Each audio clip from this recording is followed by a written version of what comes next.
Okay, we were discussing the general anatomy of the nervous system, and now we come to autonomic nervous system. Somatic nervous system is being concerned with the supply of the soma of the body, that is skeletal muscles, and then bones and joints and skin, etc. While the autonomic nervous system, as its name indicates, it is being concerned with the activity of the internal viscera of the body, like the heart, the stomach, the intestine, urinary bladder, etc. And these organs are acting, but their activity is not under our control. It is not under the will of the human body. That's why it is called as autonomic nervous system or involuntary nervous system. Their activity is under the control of the nervous system, the central nervous system, but not under the control of the will of the human. Okay, that's, for example, is there is severe exercise, much blood is being needed to the muscles, then the nervous system orders the heart to please become more active to give more blood supply to the muscles at that time needed. That is under the control of nervous system, but not by our will. Okay, this is autonomic nervous system, and autonomic nervous system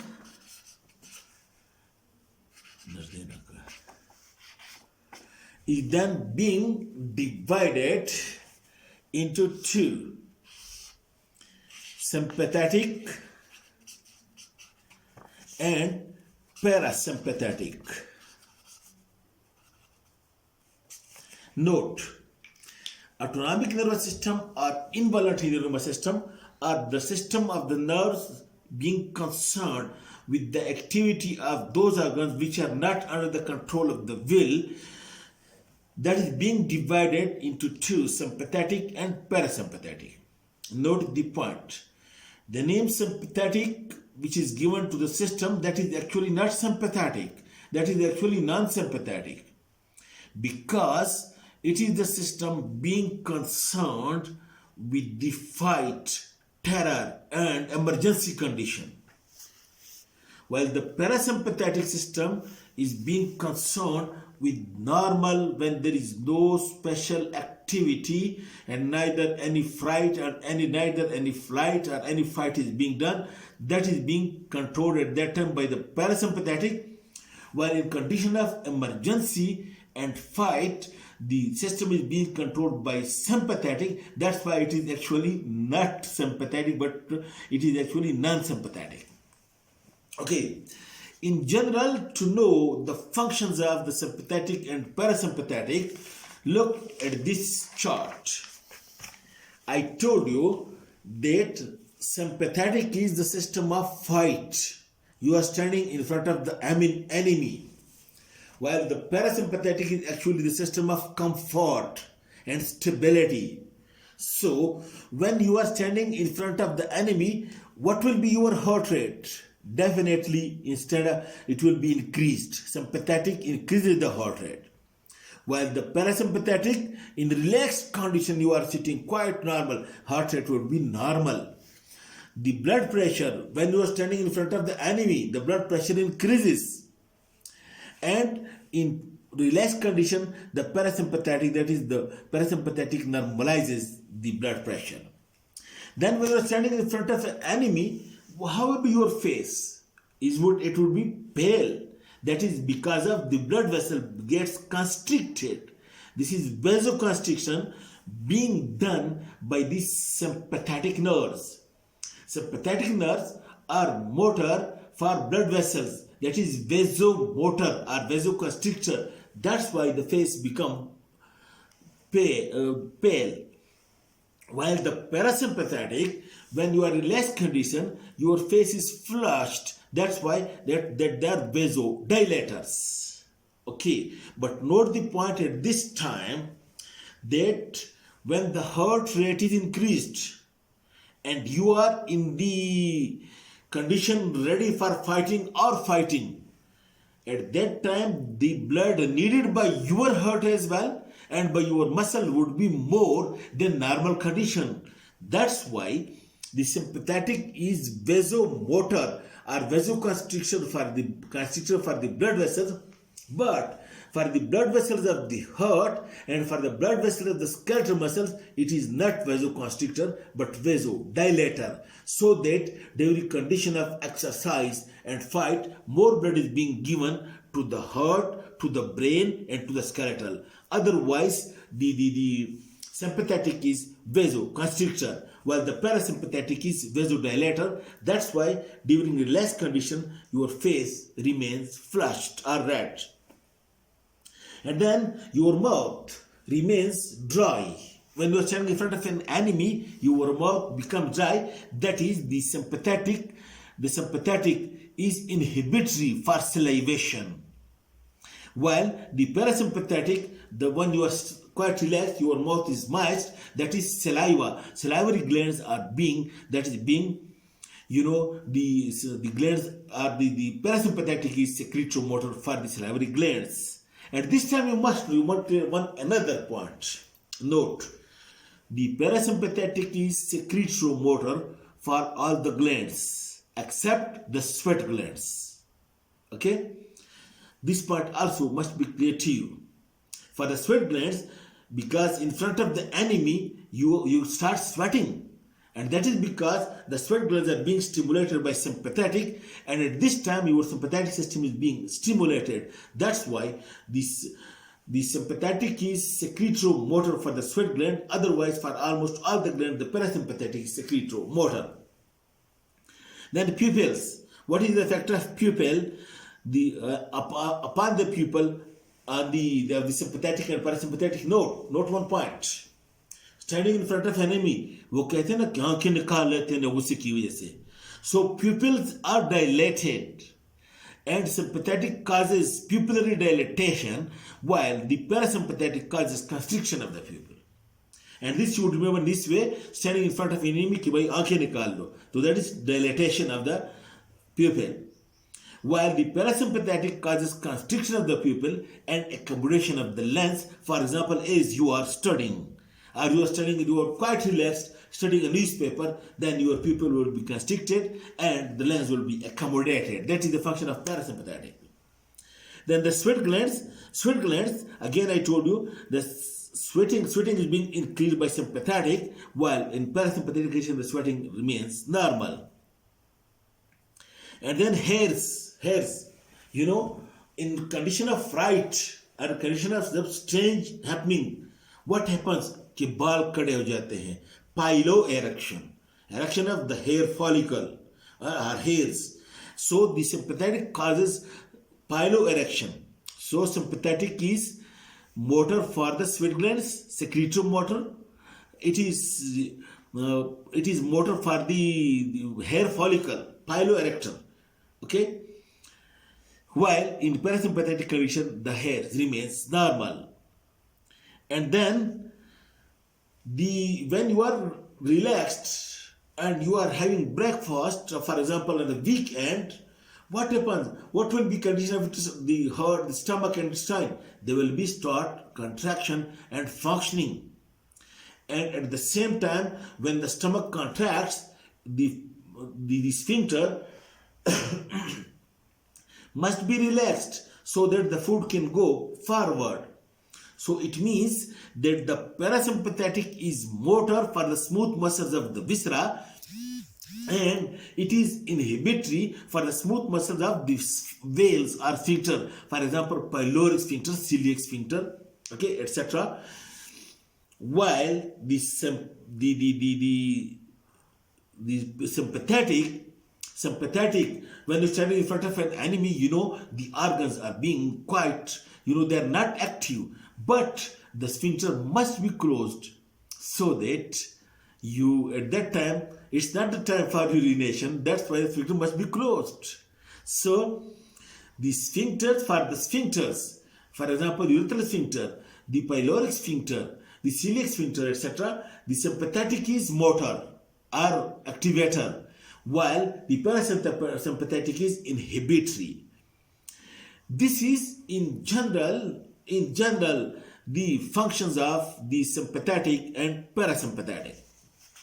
Okay, now before going to this, again one point note that the somatic nervous system is being concerned with supply of the soma of the body, while the autonomic nervous system is being concerned with supply of the internal viscera, heart, stomach, etc. There is one anatomical difference special in the two.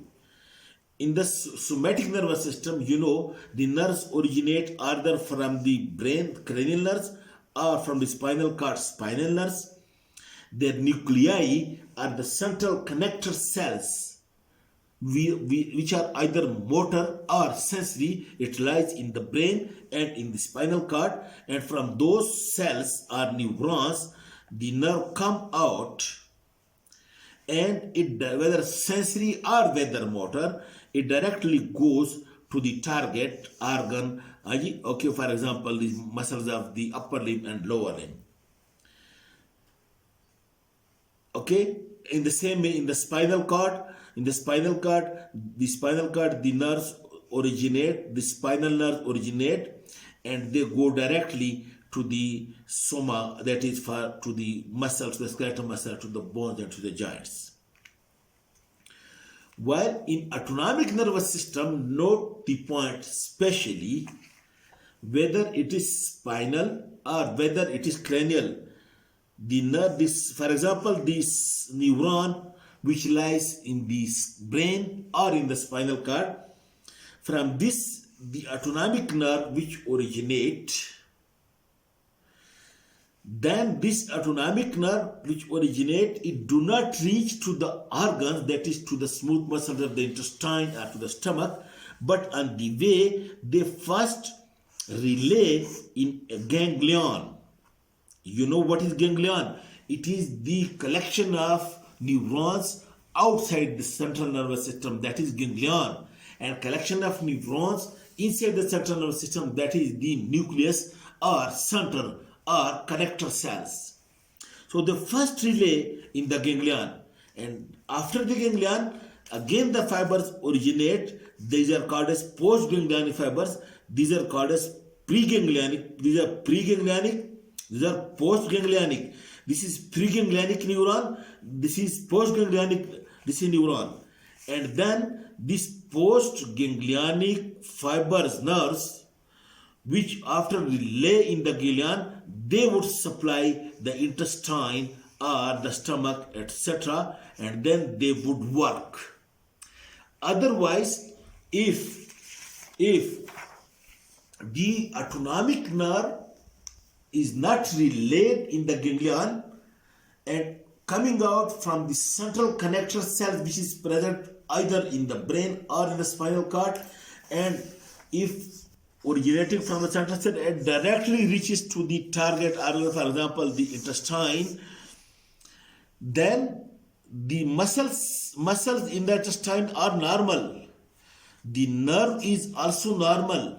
The central connector cells are also normal. But because there is no ganglion in which the nerve first relay, then this part of the intestine, the muscles of that part of the intestine would not work.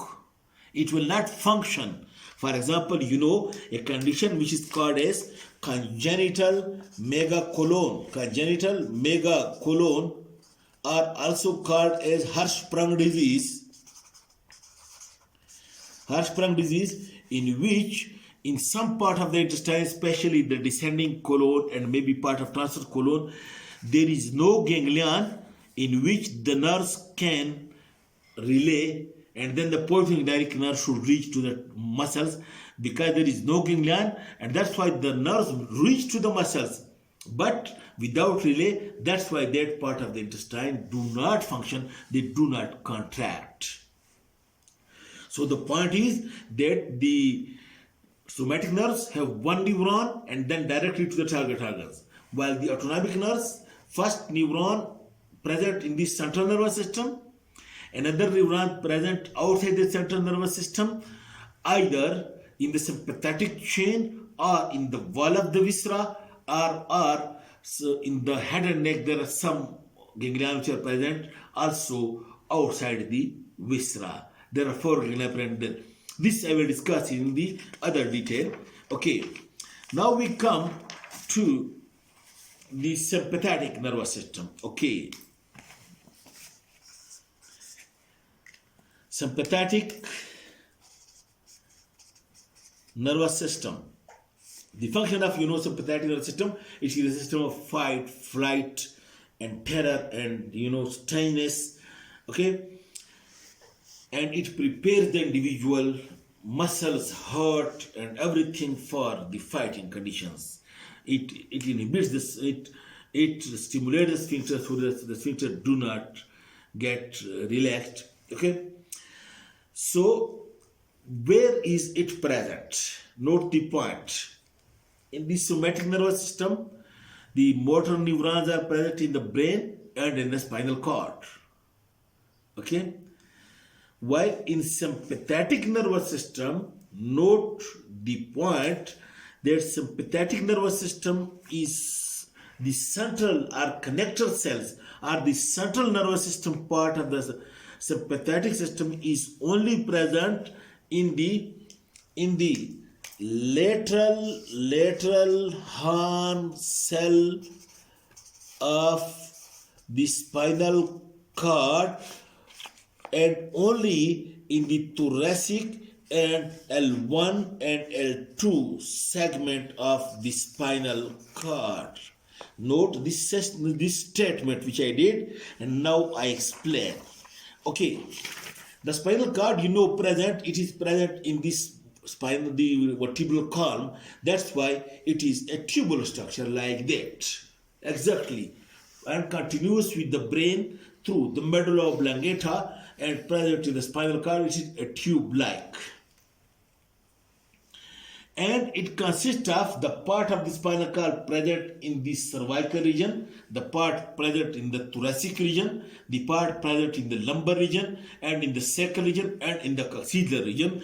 That's why we say, look, this is the cervical segment of the spinal cord, this is the thoracic segment, and this is the lumbar segment, this is the sacral segment, and this is the coccygeal segment.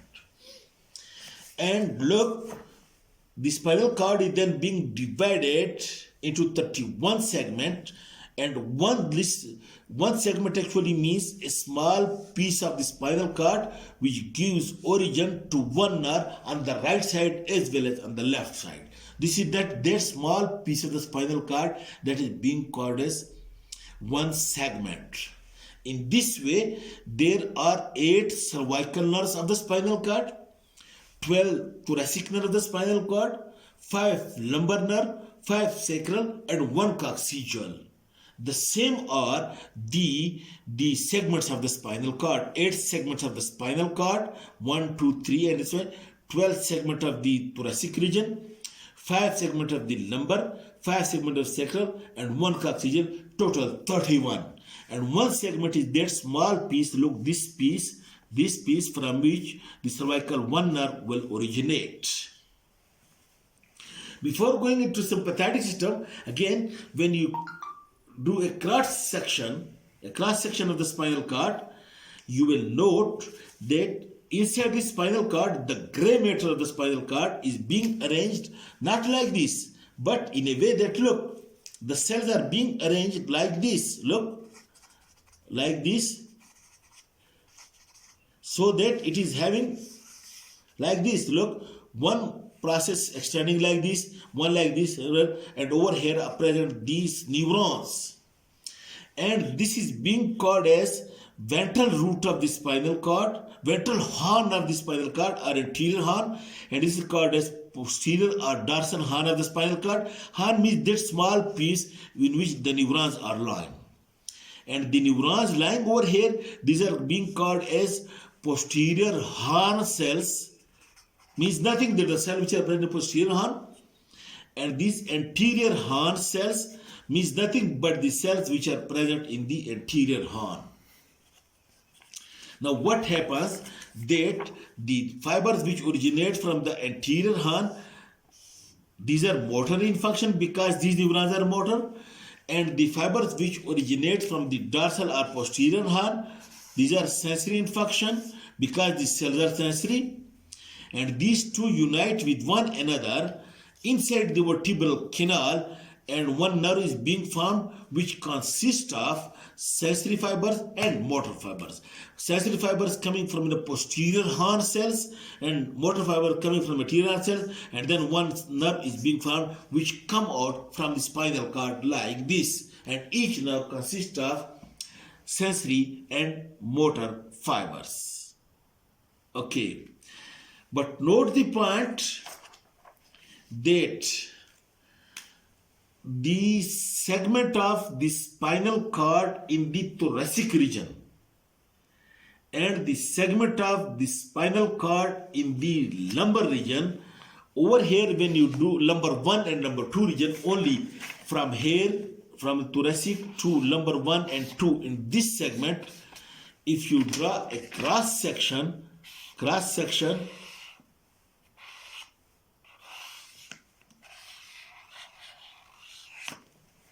you will find that the gray matter is arranged like that again it consists of neurons arranged over here, which is being called as anterior horn cells, neurons arranged overhead which are called as posterior horn cells, they are sensory, these are motors, and in the lateral part of the spinal cord of the thoracic region over here, in the later part of the spinal cord of the thoracic region and L1 and L2 region, there are a group of cells present in the lateral part of the spinal cord as well. Where these lateral group of cells, these are not present in the cervical region and not present in the lower lumbar and in the sacral region. These lateral horn cells or group of cells in the lateral part of the spinal cord are only present in the thoracic region and first lumbar segment and second lumbar segment. These horn cells which are present in the thoracic region, these are sympathetic in function. These are sympathetic in function, and these are being called as sympathetic in function, and these later horn cells of the spinal cord present only in the thoracic region and in the first two lumbar segments. These are being also called as central connector cells of the sympathetic system.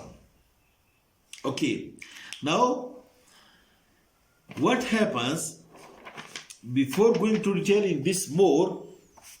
Now I explain one part more. Look, this is the vertebral column, vertebra. This is transfer process of vertebra. In the same way, many vertebra with transfer processes like that. Okay, up to here. And inside the vertebra lies, inside the vertebral canal, in which lies the spinal cord. Now, on these transfer processes of, and over here, over here is the skull, and this is the base of the skull. Okay. So note the point that extending from the base of the skull,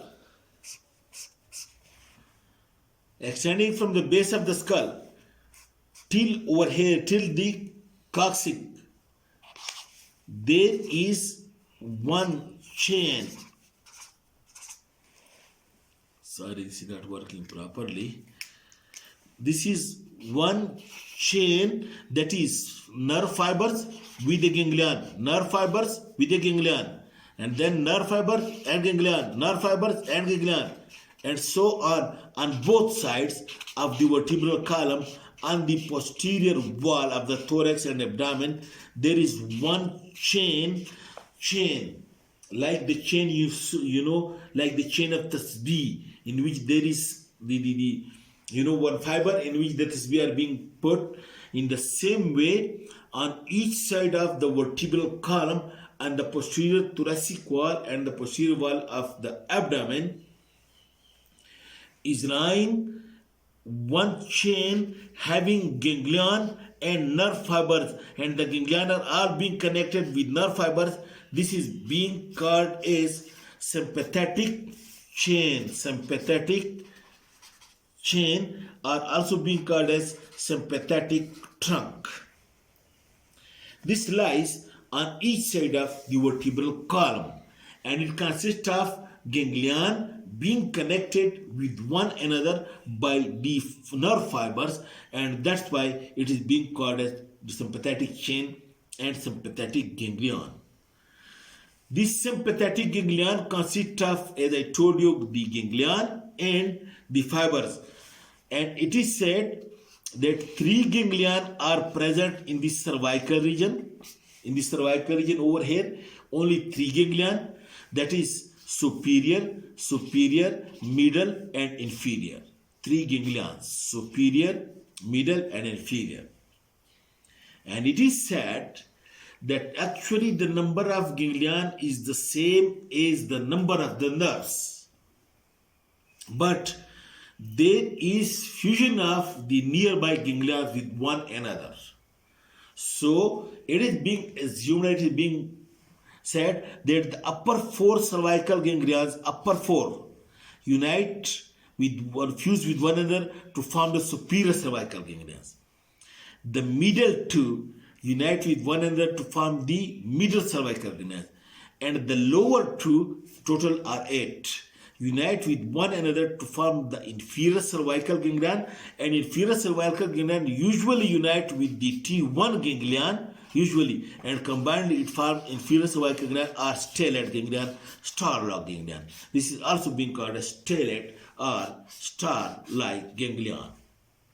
Over here is the fusion of the cervical 7 and cervical 8 ganglion, and along with this thoracic 1 ganglion, that combined it forms the stellate ganglion or inferior cervical ganglion.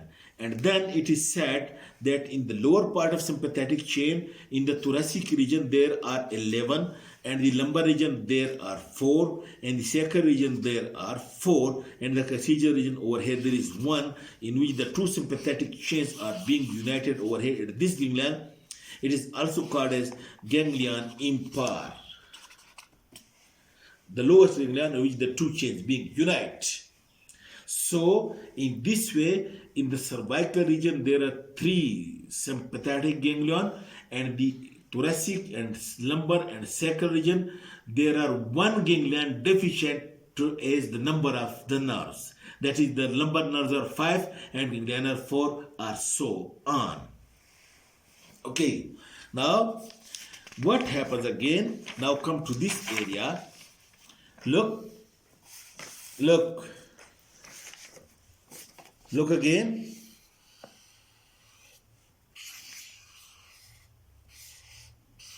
This is anterior horn cells, this is posterior horn cells, and over here is the lateral horn cells. Okay, lateral horn cells. This is motor in function, this is sensory in function, and that is the sympathetic. Now what happens? From these dorsal cells, the nerve fibers originate, which make the dorsal root of the nerve, spinal nerve. From the ventral, these fibers originate, which form the ventral root of the nerve. These are motor in function, these are sensory in function. And from these lateral horn cells, fibers originate, which are sympathetic in function, but they come out through the ventral root. In this way, in the thoracic region and the upper lumbar region, the ventral root when comes, it consists of 2 types of fibers, motor and sympathetic. While in other part of the spinal cord, that is in the cervical and lower lumbar and sacral region, the ventral root consists of only motor fibers. And these thoracic root consists of the motor and sympathetic fibers. And now the 2 roots unite with one another, to form one nerve. And now this nerve consists of, I make it over here, now this nerve consists of 3 types of fibers. Look, The upper fibers, which are sensory, the lower fibers, which are motor, and the middle fibers, which are sympathetic.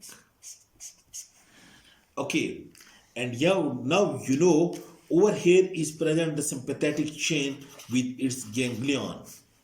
And I told you that the autonomic nerve, whether sympathetic or whether parasympathetic, it must relay in the ganglion before it reach the target organ. So what happens? That the nerve, when it comes over here out of this vertebral foramen, immediately it sees the ganglion, and sympathetic fiber says, "Oh, this is my poopy." So the sympathetic fibers tell to the other ones that, okay, you wait, I first go and reach and to this my relative poopy.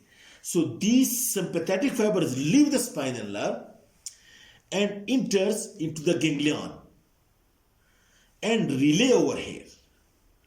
After relay, it again comes back to the nerve and joins the nerve.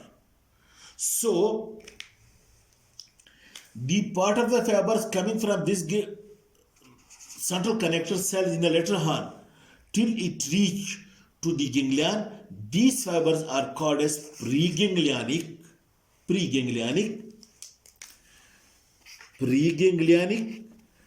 or also called as, these are myelinated, are white in color, and these branch from the nerve to the ganglion, usually distal. That is also called as white ramus communicant. That is, the ramus are branch from the nerve, which is white, and given to the ganglion, and then from the ganglion back it comes, but in the proximal direction. From overhead it comes like this. And this part of the sympathetic fibers which have relayed in the ganglion, these are being called as the post-ganglionic, are gray, because now they have no myelin or very less myelin, so the color is not yellowish or white. That's why this part is post-ganglionic and are gray. And now from this onward, the spinal nerve now consists of three types of fibers: sensory, motor, and post-ganglionic sympathetic fibers. Each spinal nerve must have now these three types of fibers. This is a must. Each spinal nerve consists of sympathetic and then the sensory and motor. So spinal nerve is in this way having three components. Okay. Now the question arises that, okay, in the thoracic region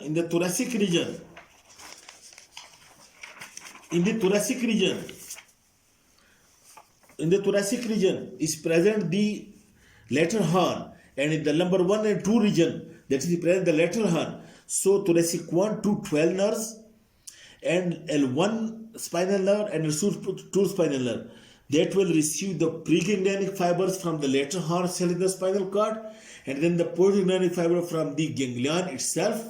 Then I told you each spinal nerve must have sympathetic nerves.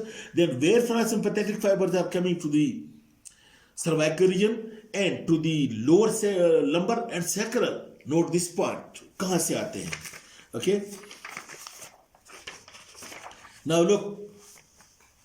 This is again the spinal cord.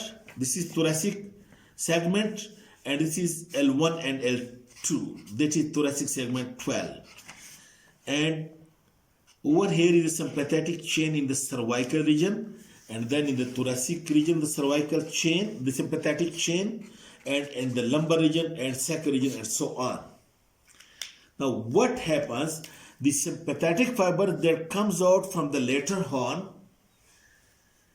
in the concerned spinal nerve, for example in the thoracic 1, thoracic 2 and thoracic 3 nerves, what they do, they leave the spinal nerve as white ramus communicant and reach to the ganglion. Now these fibers which come out from the T1 and T2, these fibers leave the nerve, reach to the ganglion. Some of the fibers, sympathetic fibers, relay in its own ganglion and come back to its own nerve. But some of the fibers do not relay. What they do, they ascend upward to the cervical region and descend downward to the lumbar and to the sacral region, and they pass of its own ganglion, who do not relay in its own ganglion, but they pass downward through the sympathetic chain without relay, and they relay in the ganglion above the thoracic region and below the thoracic region. In this way, each ganglion receives the preganglionic sympathetic fibers. Each ganglion receive the preganglionic sympathetic fibers, but the thoracic ganglion and the upper two ganglion receives this preganglionic thoracic fiber from its own nerve, because its own segment of the spinal cord is having the sympathetic fibers. But the ganglion above the thoracic segment and below the lumbar two segment, these fibers which coming from in each nerve, some of the fibers relay in its own ganglion, and the rest fiber descend to relay in the ganglion below. Over here do not relay all, then some descend to the other ganglion, some descend to the other ganglion. In this way, all of the ganglion receives the preganglionic fibers. Okay, either from its own nerve or from the from thoracic segment by ascending this fiber in the sympathetic chain. But one another point, that the cervical nerves, because it do not have the sympathetic fiber in its segments, that's why the cervical nerves, while coming out of the intervertebral foramen from over here, it would not be having the preganglionic white fibers. Only after ganglion, the cervical nerves would be having the postganglionic sympathetic fibers. In the same way, the L3 and 4 and sacral nerves, all of them would not be having, while each nerve coming out of the spinal cord, it would be having only sensory and motor fibers, but no sympathetic fibers. But when it reaches to the sympathetic chain and get the postganglionic fiber from sympathetic ganglion, then onward it would be having the postganglionic sympathetic fibers. This is another point. Now, another point is that because the sympathetic ganglion in the cervical region are 3 and the nerves are 8. So it is said that the first cervical ganglion, because it is being made by the fusion of the 4 ganglion, that's why it will give postganglionic fibers to upper 4 nerves. Cervical 1, cervical 2, cervical 3, and 4. All of them would get the postganglionic fiber from the first cervical ganglion. Then the 5 and 6 nerve will get the postganglionic fibers from the middle ganglion, and the inferior cervical ganglion will give the postganglionic fibers to the lower 2 spinal nerves. Okay.